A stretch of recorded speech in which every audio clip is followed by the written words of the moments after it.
사도신경으로 신앙 고백드림으로 새벽 예배 시작합니다.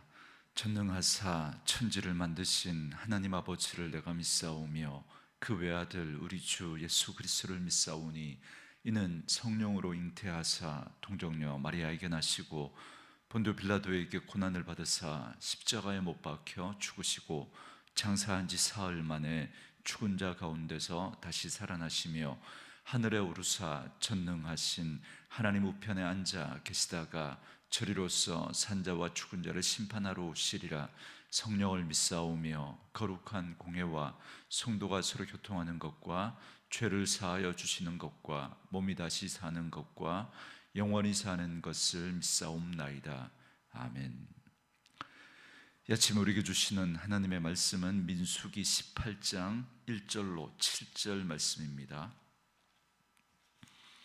민수기 18장 1절에서 7절 말씀까지.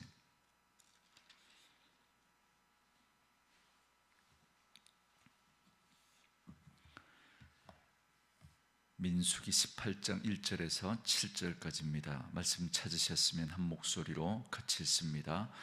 여호와께서 아론에게 이르시되 너와 네 아들들과 네 조상의 가문은 성소에 대한 죄를 함께 담당할 것이요 너와 네 아들들은 너희의 제사장 직분에 대한 죄를 함께 담당할 것이니라. 너는 네 형제 레위 지파 곧 네 조상의 지파를 데려다가 너와 함께 있게 하여 너와 네 아들들이 증거의 장막 앞에 있을 때 그들이 너를 돕게 하라. 레위인은 네 직무와 장막의 모든 직무를 지키려니와 성소의 기구와 제단에는 가까이 하지 못하리니 두렵건대 그들과 너희가 죽을까 하노라. 레위인은 너와 합동하여 장막의 모든 일과 회막의 직무를 다할 것이요 다른 사람은 너희에게 가까이 하지 못할 것이니라. 이와 같이 너희는 성소의 직무와 제단의 직무를 다하라. 그리하면 여호와의 진노가 다시는 이스라엘 자손에게 미치지 아니하리라. 보라, 내가 이스라엘 자손 중에서 너희의 형제 레위인을 택하여 내게 돌리고 너희에게 선물로 주어 회막의 일을 하게 하였나니 너와 네 아들들은 제단과 휘장 안의 모든 일에 대하여 제사장의 직분을 지켜 섬기라. 내가 제사장의 직분을 너희에게 선물로 주었은즉 거기 가까이 하는 외인은 죽임을 당할지니라. 아멘.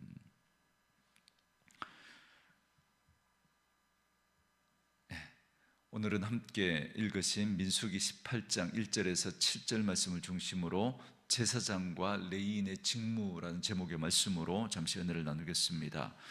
고라 사건 이후에 하나님은 아론을 통해서 이스라엘 백성들에게 제사장이 하는 일이 무엇인지를 분명히 보여주신 바 있습니다. 하나님의 일에 대한 대적과 거역으로 인해서 이스라엘 백성 가운데 임한 그 연병이 돌 때입니다.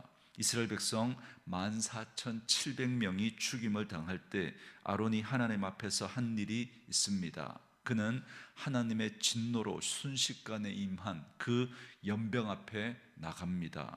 이미 14,700명이 죽고 모든 백성이 죽을 수밖에 없을 때 아론은 제단에 불을 담은 향로를 들고 속죄합니다. 죽은 자와 산자 사이에 자신이 제물이 되어 하나님의 진노 앞에 나아간 것입니다. 이때 하나님의 진노가 멈추고 비로소 이스라엘 백성들은 죽음을 면하게 됩니다.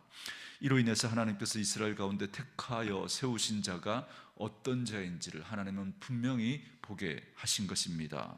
또한 이스라엘의 12지파 중에 아론에게만 죽은 그 지팡이가 살아나게 하시는 이적을 보이셨습니다. 아론의 이 쌍난 지팡이를 본 이스라엘 백성들은 자신들이 이제 죽고 망하게 되었다라고 절규하게 됩니다. 왜냐하면 자기들이 한 짓을 하나님 앞에서 비로소 깨닫고 그걸 보았기 때문에 그렇습니다. 하나님께서 지명하여 세우신 제사장 아론을 무시하고 모두가 다 제사장이 될 수 있다고 생각하고 하나님의 주권에 대하여서 그들이 반역을 저질렀기 때문에 그 사실을 그들이 깨닫고 나니까 죽게 되었다고 절규를 했던 것이죠. 이에 하나님은 차후에 다시는 이런 일이 일어나지 않도록 제사장과 레위인의 그 직무에 대해서 말씀하십니다. 그게 오늘 본문의 말씀인데요. 먼저 1절 말씀해 보시면 여호와께서 아론에게 이르시되 너와 네 아들들과 네 조상의 가문은 성소에 대한 죄를 함께 담당할 것이요 너와 네 아들들은 너희의 제사장 직분에 대한 죄를 함께 담당할 것이니라 이렇게 말씀합니다.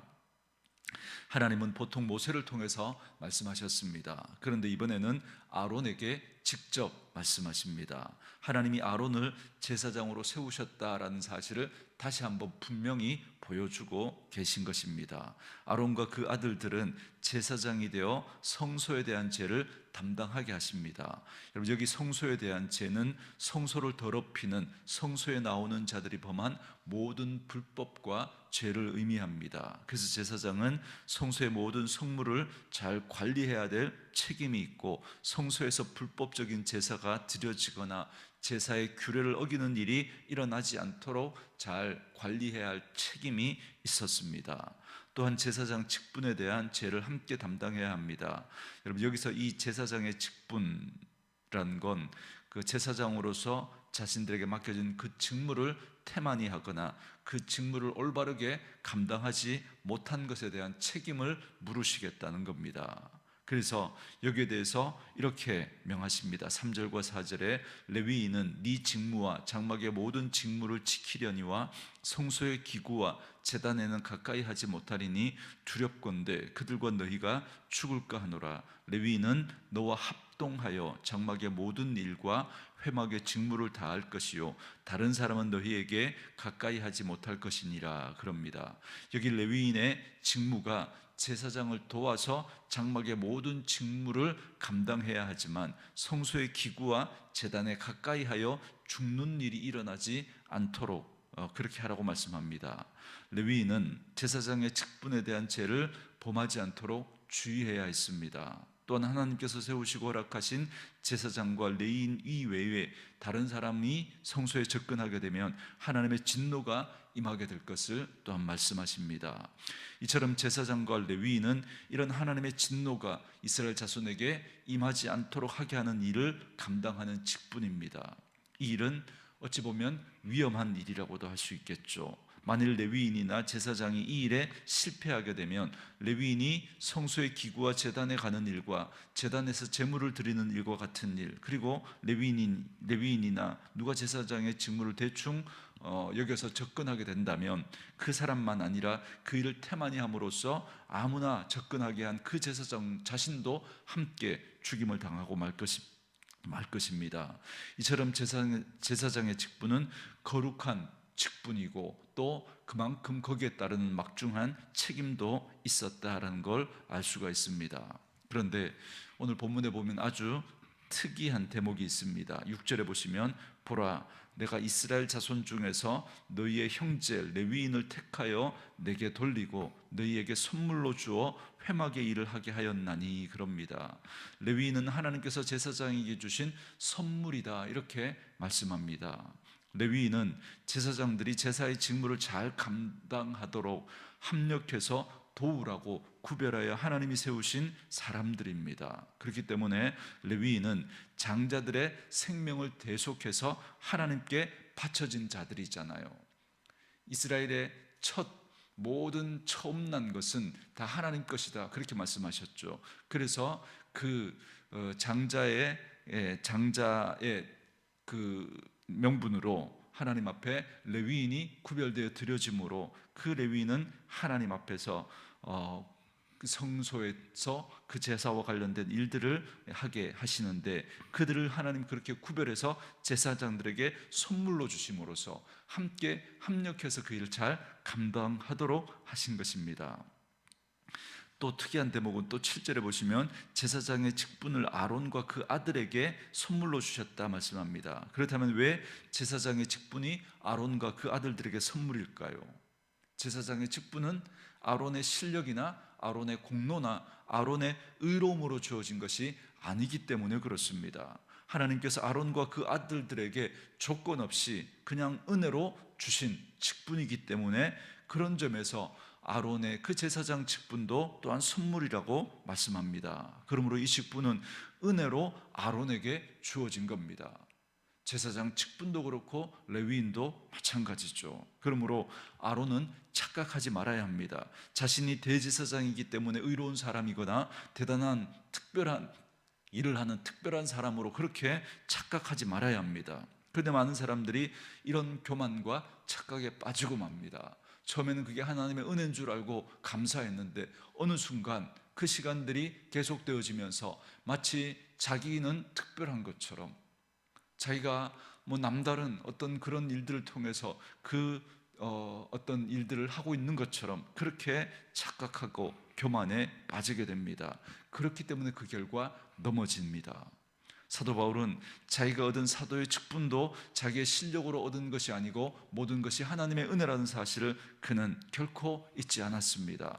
만일 제사장의 직분이 은혜로 선물로 아론에게 주어진 것이라는 사실을 제대로 이해했더라면 고라는 이런 무서운 반역을 저지르지 않았을 겁니다. 그러나 고라는 이 직분을 권리나 신분으로 이해했던 거죠.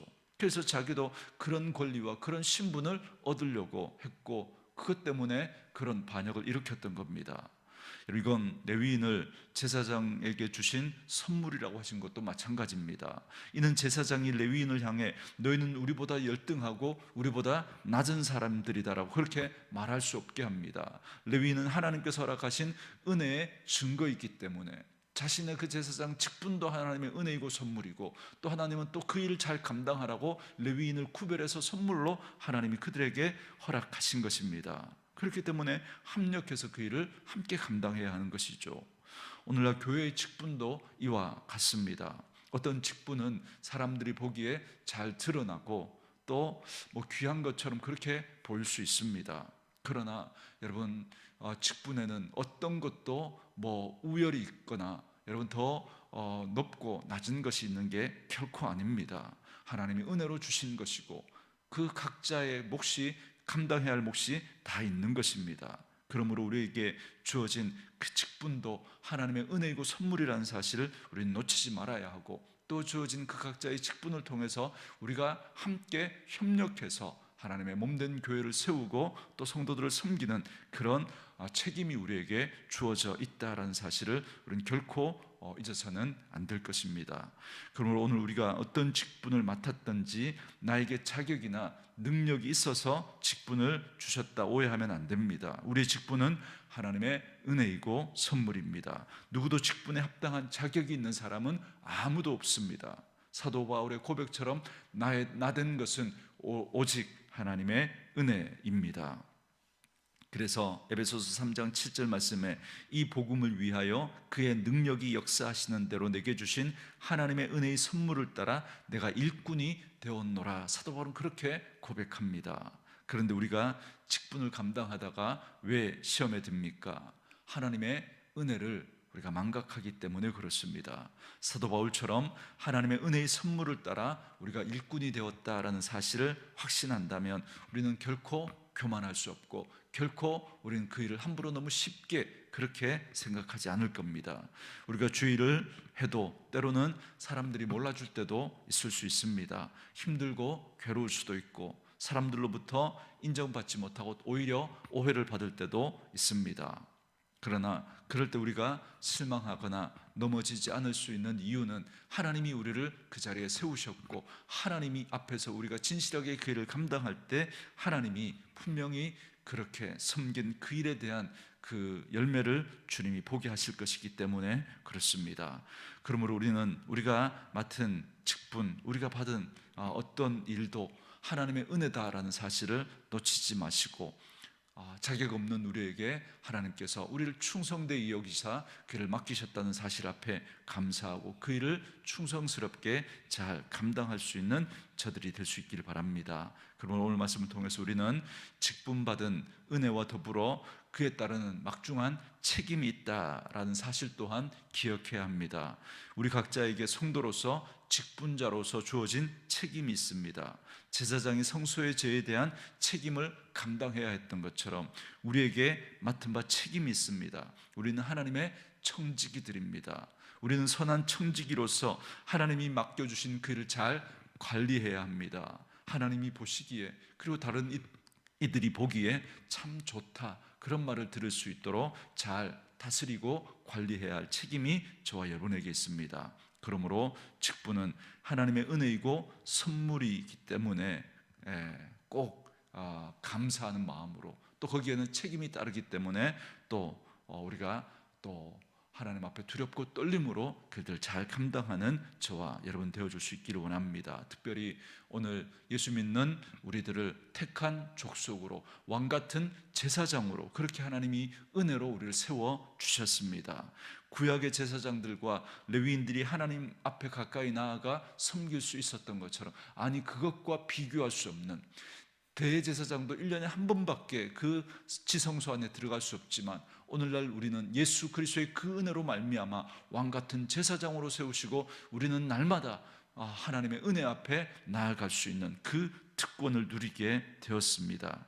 이건 하나님의 은혜이고 놀라운 선물입니다. 그러나 동시에 제사장은 성소를 잘 지켜야 할 책임이 있고 제사를 거룩하게 해야 할 책임이 주어졌던 것처럼 오늘 우리에게 주어진 일상의 삶이 바로 우리가 섬겨야 할 사역지이고, 그것을 거룩하게 섬기고 그걸 하나님과 사람들 앞에 보기에 좋도록 만들어야 할 책임이 우리에게 있다는 사실을 꼭 기억하시고, 우리에게 맡겨준 그 일상의 삶을 우리의 사역지로 알고 그것을 거룩하게 잘 섬겨갈 수 있는, 그래서 많은 사람들이 저와 여러분들의 삶의 모습들을, 또 우리 가정을, 또 우리 교회를 바라보면서 참 좋다, 그렇게 인정받을 수 있는 그런 은혜가 있도록 충성스럽게 맡겨준 부분들을 잘 감당하는 저와 여러분 될 수 있기를 주의 이름으로 축원합니다. 주신 말씀 묵상하시면서 이 찬양 함께 들으시며 기도하는 시간 갖겠습니다.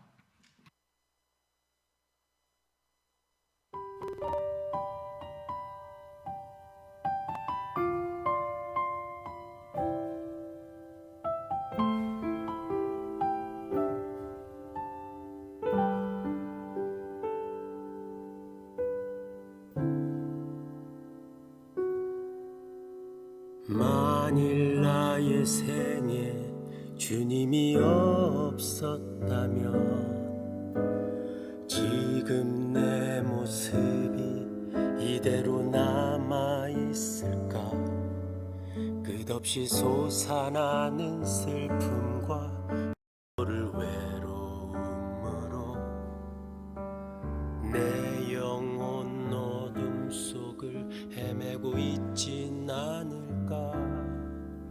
나는 아무 공로 없으나 주님은 나를 부르시어 세상에서 가장 귀한 선물을 주시고 감당할 수 없는 무게로 내 영혼 짓누르 던짐을 비둘기 날개짓처럼 가볍게 하셨네.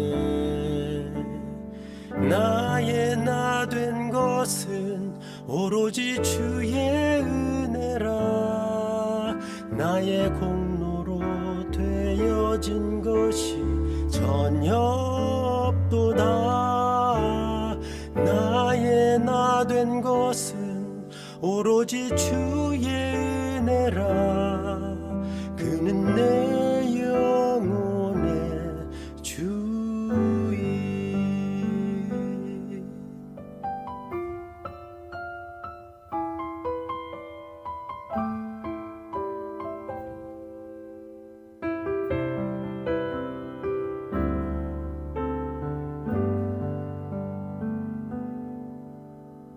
만일 나의 생에 주님이 없었다면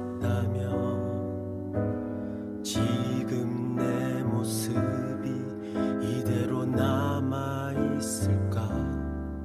덧없이 오고 가는 인생 그 뜻모른 삶의 의미를 헛된 곳 곳에서 찾아 헤매고 있진 않을까.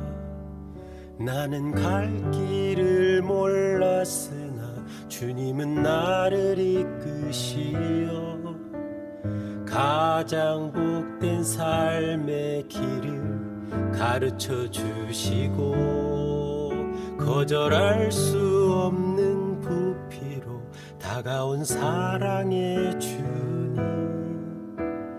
그의 생명의 빛에서 나는 거듭났네. 나의 나 된 것은 오로지 주의 은혜라. 나의 공로로 되어진 것이 전혀 없도다. 나의 나 된 것은 오로지 주의 은혜라. 이제 나의 생명, 나의 영혼,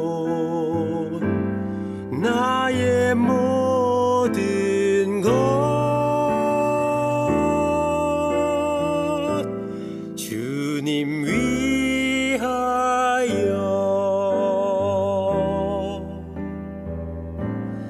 주님 위하여.